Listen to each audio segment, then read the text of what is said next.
sudah pusing, leher kaku, itu adalah bahasa tubuh kita. Atau mungkin setelah ini Bapak Ibu merasakan kepala saya pusing, oh berarti darah saya mengental.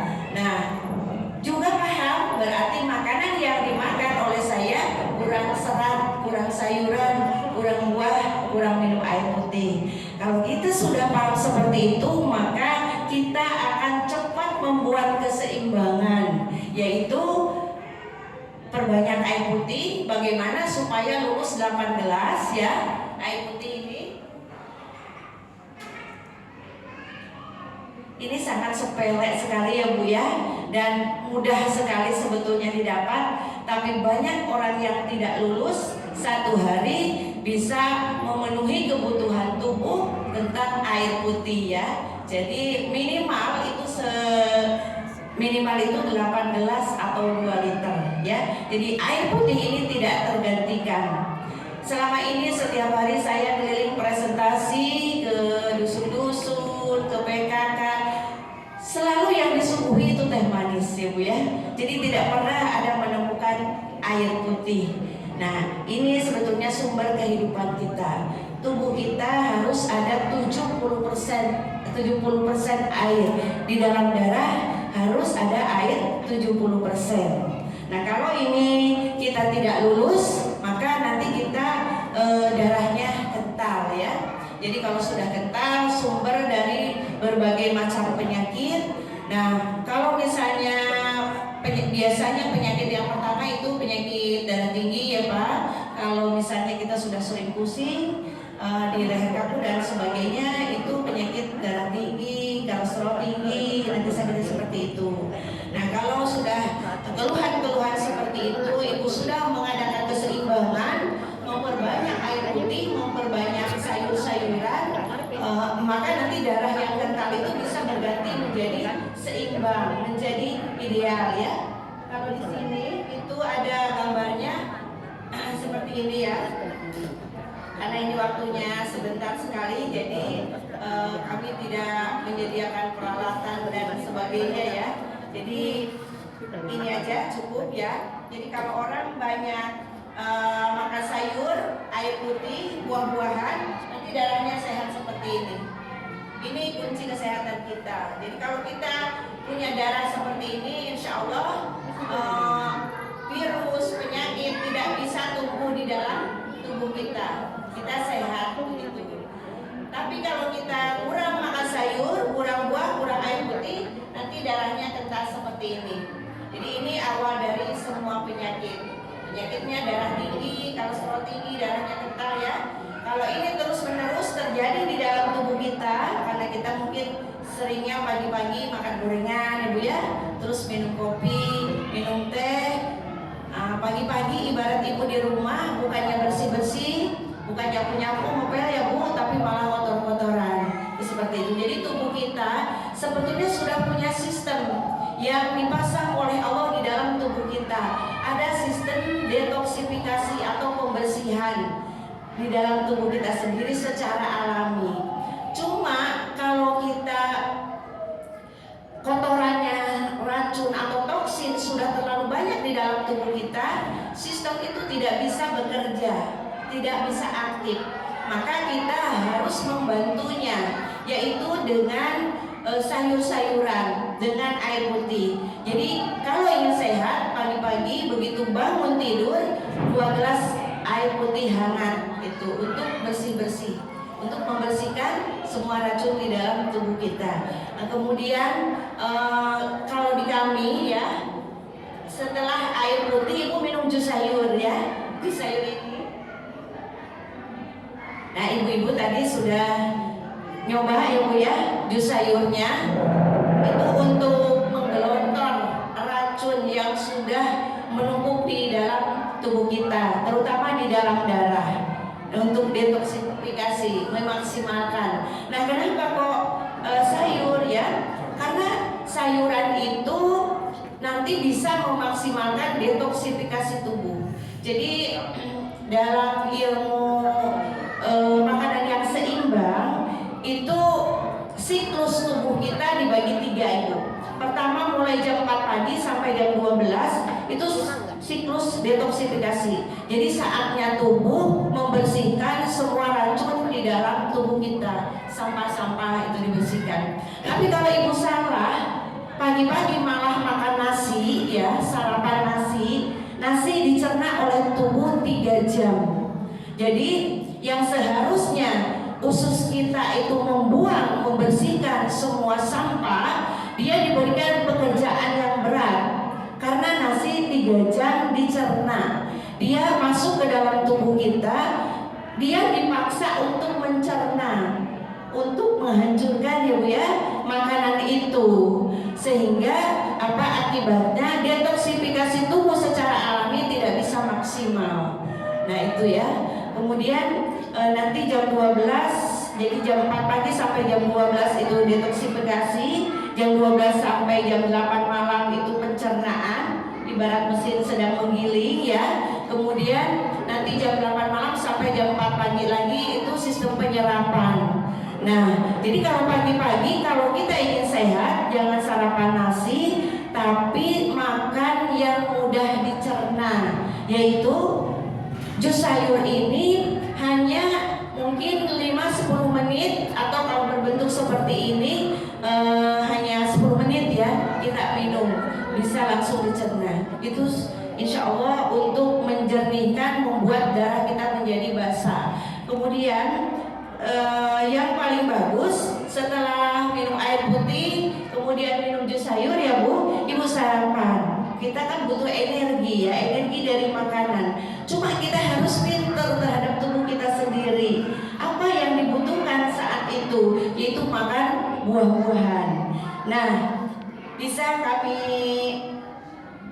contohkan ya, membuat simbiotik. Nah, simbiotik ini dari sayuran, dari buah-buahan ya Bu. Buahnya terserah ibu bapak yang suka apa ya. Cuma nanti dikasih cuka apel ya. Ini sebetulnya buah-buahan ini prebiotik, makanan buat probiotik, buat bakteri-bakteri baik. Jadi ini makanannya prebiotik. Kemudian dikasih probiotik ya dari cuka apel ini Bu ya. Ini untuk sarapan nasi. Monggo ibu bapak dicoba ya, kalau ada keluhan sakit apa saja, bisa kita menata, bisa kita merubah pola makan kita ya. Jadi bisa ditakar. Kalau buahnya seperti ini ya, nanti bisa pakai cuka apelnya dikira-kira saja ya. Nah, supaya lebih cepat, saya kasih agak banyak cuka apelnya, tapi nanti bisa dicicipin. Kemudian dikasih garam Himalaya ya, terus dikasih madu. Jangan pakai gula ya Bu ya, nanti menjadi tidak sehat. Nah, ini dikasih madu secukupnya saja ya. Baru nanti dicobain. Arin mungkin bisa, mbaknya sini tolong dicoba ini ya.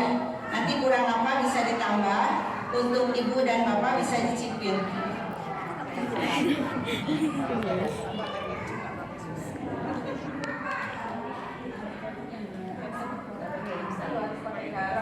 Ya boleh pakai garam, tapi garam Himalaya. Iya, jangan garam biasa, takutnya garam biasa sudah tidak bagus begitu Bu ya, tidak sehat ya. Setelah dicoba masukin ke kapal itu dibagikan.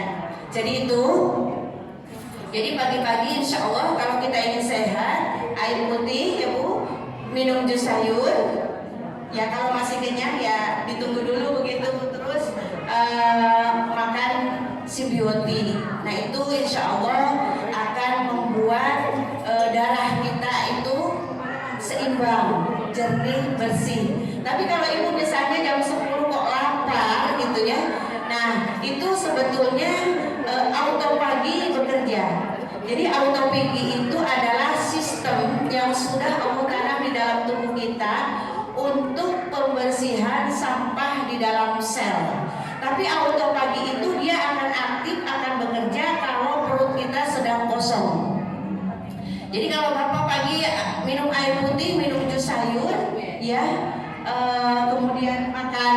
sibiotik ini buah, jam 10, jam 11 kok lapar sekali. Nah, lapar itu dicoba ibu ditahan. Kenapa? Karena saat lapar autofagi sedang bekerja. Autofagi itu sistem pembersihan sampah di dalam sel-sel kita, di dalam tubuh kita. Jadi dia akan memilih sampah itu yang biasa didaur ulang, diubah menjadi energi. Yang tidak bisa didaur ulang oleh tubuh dia dikeluarkan. Jadi ditahan dulu. Tapi kalau ibu betul-betul nggak ketahan, kalau lapar sekali sampai sakit begitu, nah boleh makan rebus-rebusan ya, rebus singkong misalnya, rebus ubi atau rebus, kalau jagung jangan ya, karena sekarang banyak jagung manis itu sudah rekayasa genetika. Nah umbi-umbian saja. Nah jam 12 siang nanti baru makan, karena jam 12 siang kan saatnya tubuh sedang mencerna, itu seperti itu. Insya Allah kalau kita makannya seperti ini, darah kita itu sehat ya, jernih, bersih, tubuh kita akan sehat. Insya Allah segala penyakit apapun bisa disembuhkan karena tubuh kita ditentukan oleh darah. Nah itu ya, ini cuka apel ya. Kalau Bapak Ibu mungkin lihat juga cuka apel di luar ya, tapi cuka apel yang insya Allah punya keajaiban kesehatan itu yang hidup Ibu. Artinya yang hidup itu di sini mengandung bakteri-bakteri baik. Karena saya ini yang meramu cuka apel sendiri, saya jadi tahu begitu saya lihat cuka apel yang ada di pasaran, ternyata itu cuka apel mereka itu bisnis. Jadi mereka membuat cuka apel bagaimana 1 minggu atau 2 minggu sudah bisa dijual. Jadi cuka komersial, bukan cuka kesehatan. Kenapa? Karena cuka apelnya sudah diberi pengasam cuka. Coba ibu lihat kalau beli ya, di sana ada pengasam cuka 5%. Sebetulnya cuka apel itu tidak harus dikasih pengasam cuka. Dia akan asam karena apel yang sudah berproses lama menjadi cuka. Itu yang penuh dengan bakteri-bakteri baik yang sangat berguna untuk kesehatan kita. Jadi kalau kena pengasam cuka, bakteri baiknya menjadi mati. Memang 2 hari 3 hari sudah terasa asam. Tapi untuk apa kita minum cuka apel hanya mendapatkan asamnya? Kalau tidak ada bakteri-bakteri baik di dalam cuka apel itu, hanya mendapatkan asam saja. Nah barangkali ibu sudah sering minum cuka apel, ternyata nanti mencoba cuka apel ini kok tidak terlalu asam. Karena ini asamnya bu tidak diberi pengasam cuka, tapi selama punya kami ini paling cepat ini 5 bulan. Jadi tidak terlalu asam. Tapi semakin usia, semakin umur, nanti dia akan bertambah asam. Bakterinya bertambah banyak, rasanya bertambah asam. Insya Allah bertambah khasiat, begitu ya. Jadi sibiotik ini nanti bisa ibu bapak cicipin untuk sarapan pagi dengan jus sayurnya. Insya Allah, mari kita bergaya hidup sehat mulai dari sekarang agar kita selalu diberikan kesehatan oleh Allah. Mungkin itu saja Bapak Ibu, mohon maaf. Mudah-mudahan sedikit ilmu kesehatan bisa bermanfaat. Semoga kita semua diberikan kesehatan oleh Allah Subhanahu wa taala. Wassalamualaikum warahmatullahi wabarakatuh. Ya, cuka apel yang asli, yang alami, yang hidup, tidak ada kadaluarsa. Dia akan bertambah. Iya, tidak apa-apa. Yang 10 tahun sudah lebih bagus begitu. Jadi fungsinya untuk detoksifikasi tubuh bu, membersihkan semua racun yang ada di dalam darah terutama. Jadi ini bukan obat darah tinggi, kolesterol tinggi, asam urat, tapi ini bisa membersihkan darah yang mengental, yang menyebabkan orang itu kena darah tinggi, kena stroke, kena penyakit jantung dan lain sebagainya. Begitu. Jadi kalau darahnya sudah sehat, segar, encer, bersih, penyakit itu sendiri hilang sendiri. itu seperti itu. Kalau ibu masih minum obat dokter, bisa dijarakin 1 jam. Jadi minum obat dokter dulu misalnya, kalau masih ragu ya bu ya, nah, nanti setelah 1 jam baru minum cuka apel. Cuka apel untuk bikin saus simbiotik itu loh bu, ya, agar tubuh kita sehat, agar kita punya darah yang basah.